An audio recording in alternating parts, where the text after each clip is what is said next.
I said it earlier, but I'd like to thank again Morningstar for hosting us. I mean, this has been an absolutely fantastic venue. I know we've got another day ahead of us, but really appreciate that. My name is John Clark. Sorry. No, you got it right. I was going to say there's three things that sort of I'm passionate about. One of them is product marketing. I've tried different things in my life and ultimately come back really finding a home in product marketing, mostly in the sort of $1 to $2 billion company range, although I did work for a startup that ended up getting acquired by IBM. So I went from sort of 200 people to 420,000 people. It was a big shift. My kids, you know, I'm father first. And then my home country of New Zealand, which sort of leads really to sort of what defines me most, and that's my accent, because I guarantee you that if you had to write down my name, you wouldn't have spelled it the way I said it. So I deal with that on a regular basis. In terms of talking about products, you know, we go through this life.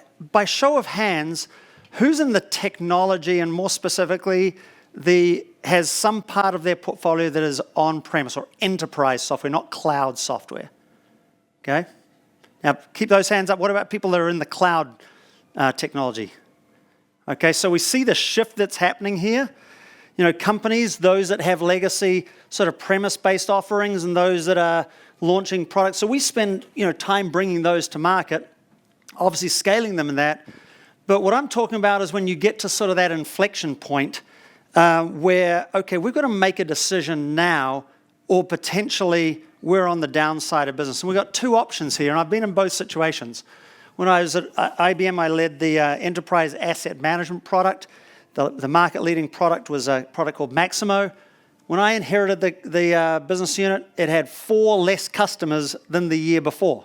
Not a problem when you got 2,000 of them, but we were at this point. Okay, and we had to make a decision about whether we were going to take a different course of action to try and reinvigorate this or start to plan for its exit. In another situation, and recently, we developed, so the best thing to do is as you're sort of approaching here to launch that new product, that cloud offering is what we're talking about in this particular session, to give you a launching point for your business. And different companies effectively go through that transition in different ways.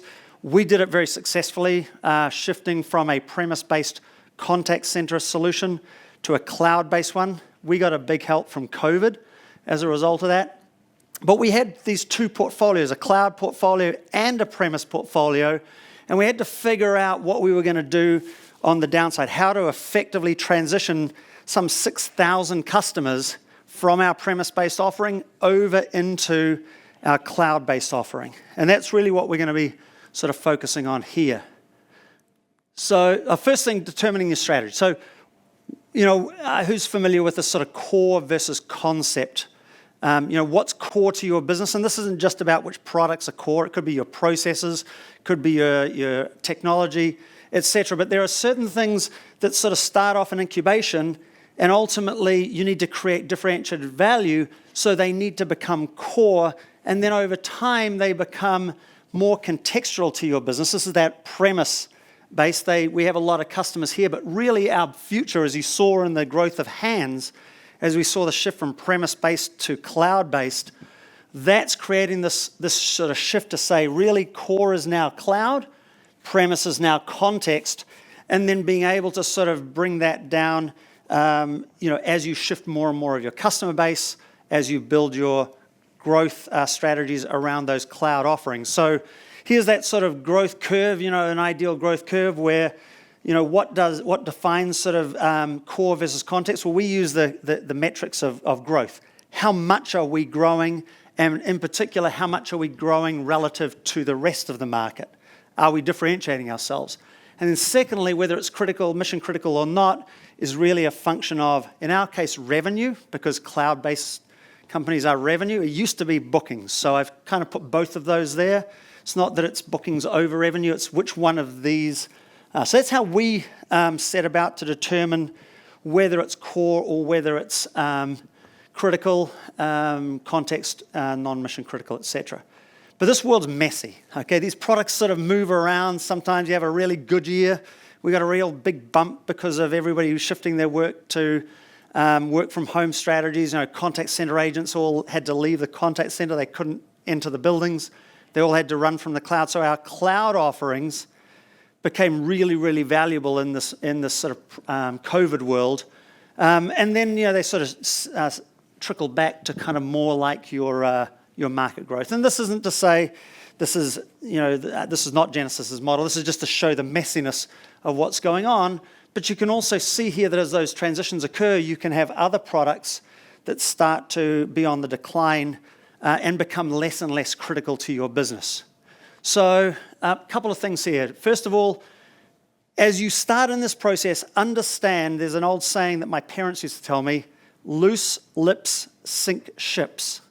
So in the old sort of world, if you were sending out a navy and somebody found out where you were going, they could intercept you, overpower you, and that sort of thing. So first and foremost, understand the mission criticality of keeping this confidential. Okay, remember, 6,000 customers, some of them are the biggest companies in the world. The biggest banks, we have 90% of the biggest banks. We have the biggest technology companies all using our platform. As soon as a competitor finds us out, we are in huge trouble if we don't have control of this, which means you want to set up a legal contract, termination-based contract to say, this is how you do it. Next, sort of work through with a limited number of people. For the bulk of the evaluation phase, it was me and me exclusively. I couldn't tell my team, I couldn't tell my wife, I couldn't tell my kids, okay, what was going on in my life, why I was stressed, etc. And then understand what would happen if either your customers or more importantly your competitors were to find this out. What would the impact be on your business if all of a sudden they've got a narrative out there that says you're going to leave them high and dry, you're going to end of life this product. Okay, so once you sort of got this sort of world that exists with you in product marketing, principally representing the marketing function. You've got the business unit, whoever's products are impacted. You've got finance playing a heavy role. You've got sales, really weighing in heavily in terms of the impact. You've got legal involved to understand the contracts and things like that. You've got to start considering your different scenarios. So one of them, as I said earlier with that Maximo example, is consider, are there key markets or key industries that are underperforming that maybe you can take advantage of? We did. We grew our revenue we had 5 core markets. We took the transportation market and grew that by 70%. Okay, it was viewed as underperforming, and we had a real focus around that, and we're able to turn that curve around, then building to the next industries. Number 2, are there areas that the product actually solves that the alternative within your product, that other landing zone, can't solve for? Highly regulated environments are potentially one of those, because every one of those industries, it has industry-specific compliance and things like that are built in. So there may be an opportunity to refocus and still have that complementary offering because of certain geographical constraints, local laws, or relative to sort of industry or other functionality. So in there, take the opportunity to reassess this. Let the past inform it, but don't let it define who you are. Reimagine that possibility. And then what we're going to focus on here is what happens if you were to look at providing clarity for your customers on your strategy, making sure that you are redeploying resources to where they can matter most, etc. And this transition to cloud is definitely one of those. The opportunity for a recession is very, very real. Twilio laid off about 10% of their staff. Facebook, 40,000 people? They're laying off. So this is a very, very real situation, and the time to do it's now. It's not to do it later on. So now we're sort of preparing, okay? We've made our decision. We're going to end of life this product. So what do we need to do in regard to that? We're pre-announcement phase of it.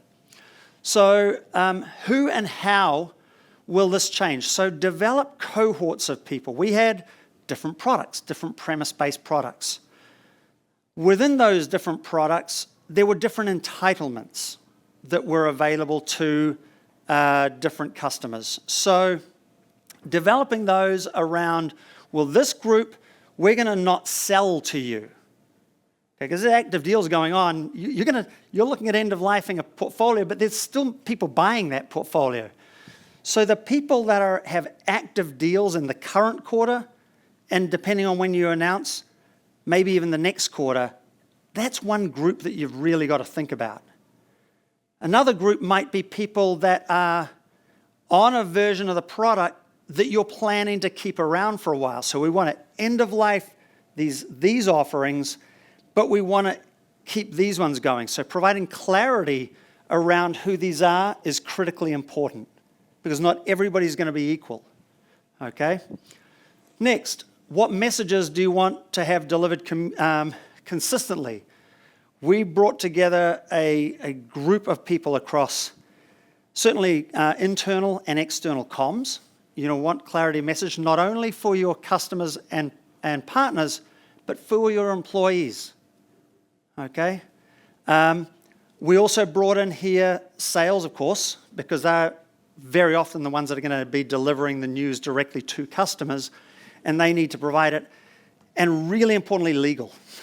Every single word that we wrote into our FAQs, that we wrote into our scripts for each of these different cohorts was reviewed. Legal became my best friend in terms of working through this detail. Words matter in these kind of situations. Hundreds of millions of dollars in lawsuits can be, put at risk or you can minimize that risk. Your strategy around that. And the first message you're going to have to talk to, we'll get to in a second. So there's multiple phases of the messaging cycle. And then who's best to deliver this? We've got strategic alliances with Amazon, Microsoft, Google, Salesforce, Adobe. We've got customers that include 9 of the 10 biggest banks in the US, etc. So who's in the best position? Is it the AE? Is it the sales leader? Is it the CEO? Okay? Who's in the best position in making sure that not only they understand the message, but also working with them actively on developing the message and who's going to deliver it and how it's going to be delivered. In person, via a Zoom call, is it one-to-one, one-to-many? One of the things that happened, we had an active deal where we had we had a partner that was supporting the customer on that premise offering, and they had a bid that was weeks away from signing that had 2 different partners. Do we tell the current partner, or do we tell the partner that's going to win the business because the clients disclose that to us, or do we tell them both at the same time? So very, very critical that you understand the dynamics of when and who to involve in these conversations. And what we did is we brought the sales leaders, the AEs for each of those accounts also into that non-disclosure agreement. Imagine telling someone they've been working for two years on a deal, tens of millions of dollars, and saying, yeah, guess what? By the time this customer is going to sign the deal, that product's going to be taken off the market.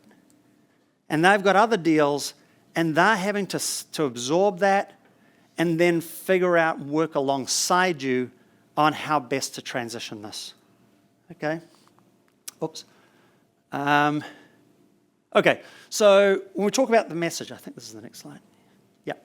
Okay, when we talk about the message, real clear. There's one meeting, the first meeting where your organization, whoever that party is going in, and you need to tell your customers something that they have, if you've done your job right, completely unaware of. Okay, now, we did this beforehand, before our employees even knew.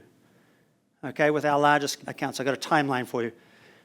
But the message here is the company is shifting its strategy. Okay, there's nothing personal here. We are making a strategic decision, and here's why. And here's how you will be impacted. That's it. That's about all you're going to get to say. And by the way, they're not going to hear any of this. Okay, so that's what I'm saying. There's going to be multiple phases. We'll get into sort of the secondary meetings that occur from there and some of their expectations.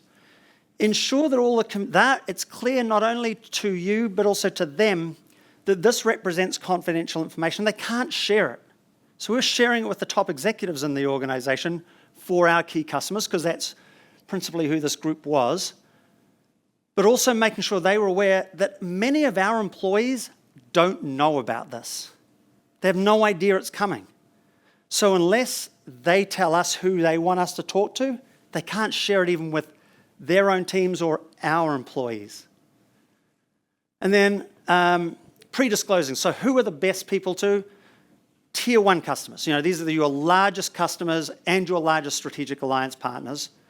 The customers and the people, whether they're internal to you or whether they're the partners, because this could be a partner-led deal, that are involved in current quarter and possibly next quarter deals, depending on the length of your sales cycles. And then top analysts and influencers, because you don't want to have them surprised. They can help. We didn't consult them, but we said, this is the news and you can't do anything about it until this date, but we're telling you now, so they can write their points of view around that. Making sure that you're aligning select components of your marketing organization. So this is where it went from me and the CMO and started to expand. So who do we bring in? Internal and external communications. Internal comms is already involved. We brought in external communications. And there it's about who's going to tell our employees, is the message that our employees and our customers and our partners are all going to hear, is it the same message? Is it aligned? Okay, because you don't want one group hearing one thing and one group hearing another. And the reality is, the harsh reality is, there's probably going to be people that'll let go. I let go of 12 or 14 people. So if anyone's looking for good product marketers, industry marketers, strategic alliance marketers, please come see me. Brand, website, and content. Because ultimately, our website reflected customers that we were just telling, there's a big impact to you. Is it fair to continue to have them on your website as an advocate? Like, it's insensitive. So working through the details of which products are still relevant, which customer stories are still relevant, changing your boilerplate if that mentions your product. That all happens sort of day one, but it required pre-planning. Where are these product references? Where are these customers? And working with the web team and the content team on that. And then from the actual sort of internal comms, coordinating the strategies for the actual disclosure. When are we going to tell them? Do we tell employees in the morning, and then what's that sequencing that's going to actually happen? Because this is really to the everybody else. This is to the market. Remember, you've told your top tier customers, etc. And then you've got your sort of marketing operations, and the reality is, like I said, this opens the door not just for your customers to reconsider other portfolio offerings that you may have. It opens the door to the entire competitive market space. So what we introduced was, let's build some monitoring strategies, and put in place some demand gen strategies and some risk mitigation strategies to say, have our competitors stood up a page with an offer to compete against against us with this customer base. Sorry, this seems to.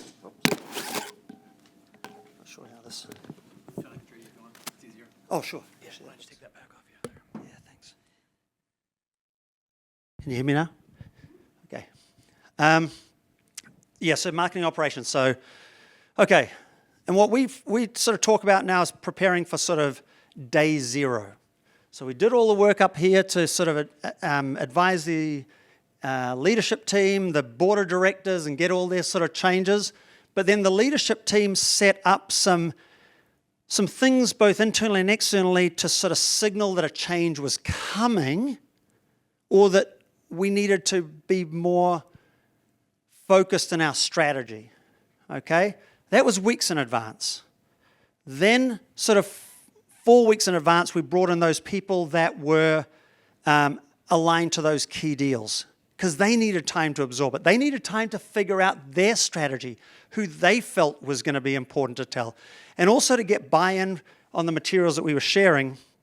But it's also when we started monitoring our competitors' sites, because we wanted to understand if this information was getting out, and therefore we had to accelerate any of the actions that were occurring. Then sort of just 2 weeks or so beforehand, we started actually disclosing. So this is bringing the sales teams in. This is then having those meetings, scheduling them, name by name, and tracking every single conversation that was happening and their reactions, and bringing together a war room to understand what were those initial reactions, what questions did they have, how do we adapt from our messaging from a product marketing perspective. We also pre-briefed. And we didn't go as far out, but sort of 4 days beforehand, we announced these key analysts. Then there's day zero. Okay, day zero, I think for us it started about 10 a.m. By 4 p.m. I had laid off 12 people, one after the other. So a really difficult day. So be prepared with all of this work, because all hell breaks loose here.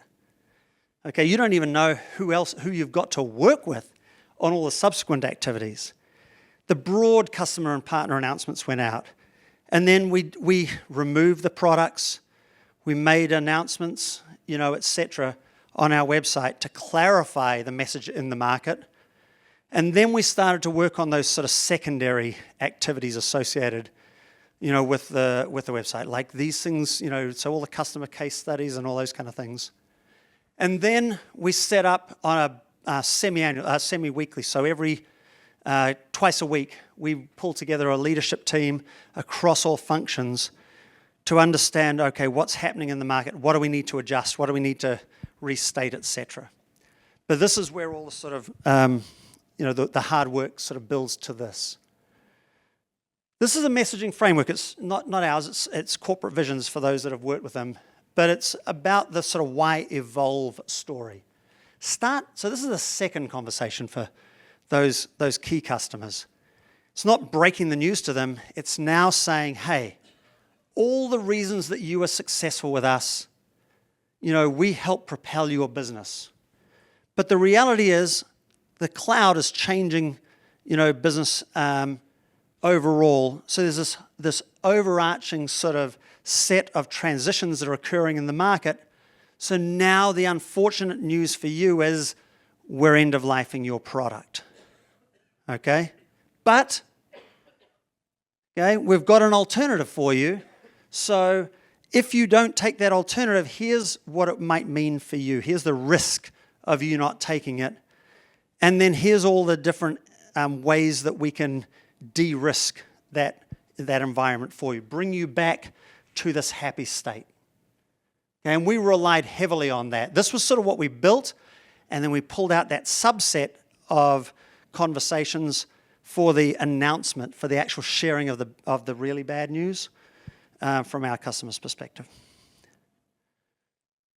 But then you sort of recognize you've now transitioned your company. You are no longer spread between cloud and premise-based business. So this is something that used to happen in the old days when, I think it was William the Conqueror or Alexander the Great, when they landed on the shores of a foreign land to go conquer it, they would literally burn the boats so that their soldiers had no ability to retreat. There was no going back. You've now made a commitment, $1 billion commitment to transitioning to the cloud. You can't have people sort of, half pregnant here. You've got to fully commit. But it also represents opportunities to transition everything you do to be wholly cloud-based. Okay? It also means sort of what are some of the budgets, what are some of the resource changes that you need to make? We made changes in terms of budgets and tactics and content, really to focus on helping those people sort of bridge that gap into the cloud offering, because there's no going back. Remember, we've burned the bridge. So now we've got to help them understand how they can successfully get across. And then also, as we get those people across, highlighting how it's less risky with us than it is with the competitors, because competitors are they'll increase their budgets to go after your customer base and migrate them. And if they can get their success stories out ahead of you, the market's going to listen to that, there's no doubt. So with that, any questions? I don't know how much time we've got. Got a couple minutes for questions. We can run around and get you on the mic. Any questions? Oh, here we go. Retiring products is really hard, and it often comes with so much inaction. Conversations that go on for so long, so many people give feedback. Oh, but this revenue, oh, but this forecast. How did your company decide we're doing it, we're not taking any more opinions, we're not taking any more feedback, we're doing it? Yeah, so it kind of depends on the situation, but it's an executive decision. I mean, it came from our CEO, and at one point he said, I've heard enough to make my decision. And he could have gone any way, but ultimately it was a CEO level decision here, which he was prepared to own. Now, it was informed in part because of previous experiences where he had that he shared in trying to reposition, and sort of keep both going, and that was a failed strategy for him in the past. So he knew enough to say that may not work. So, yeah. Hey, John, there's a good question up here around KPIs that drove the initial scoping of the end of life. And then can you elaborate on the difference between bookings and revenue given that market adoption could be high? Yeah, actually, it's a good one. So as a premise-based business, very often you're focused on bookings. Okay, bookings being, I booked the deal today. It's going to take some time for them to get it implemented because they've got control over that, and because they're going to, before they can start sort of burning down, i.e.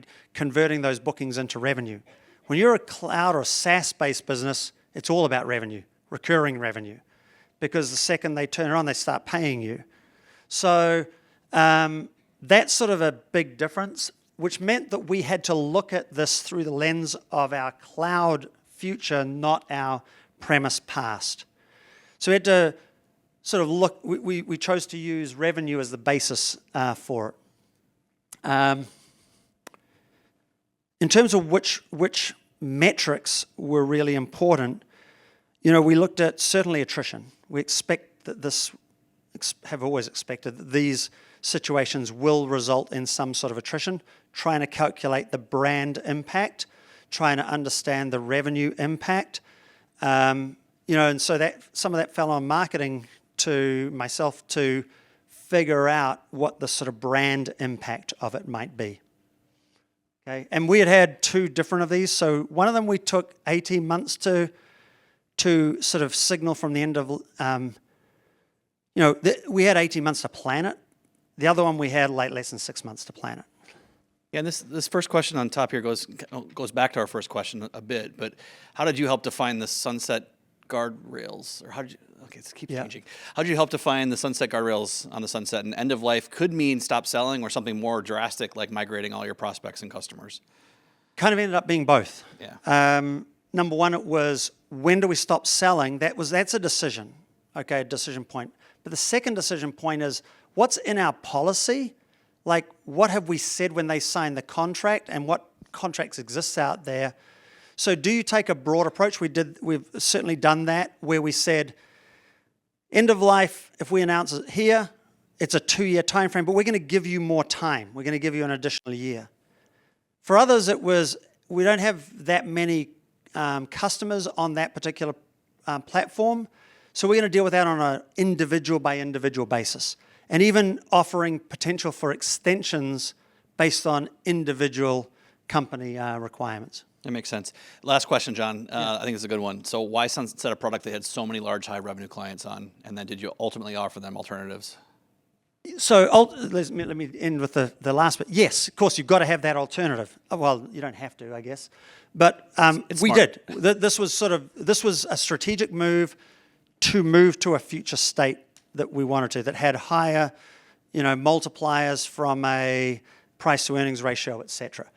Cloud is just gets a higher valuation than premise does. But it's that burn the boats thing. You know, you've got to sort of make that decision, and it's a personal decision for every company, likely when, not if, that decision makes sense. And understand your customers and understand what's the maturity of your different products and what they rely upon, and then make the decision on timing or strategy relative to how you migrate them over. But it's got to be driven, we've heard this many times, it's got to be driven by buyers. You know, it's got to be driven by your customers in this case, as to how you act. If you act in your own self-interest, I believe you're doomed in that. I would agree with that. I love the pragmatic approach. Thanks for sharing. It's not easy.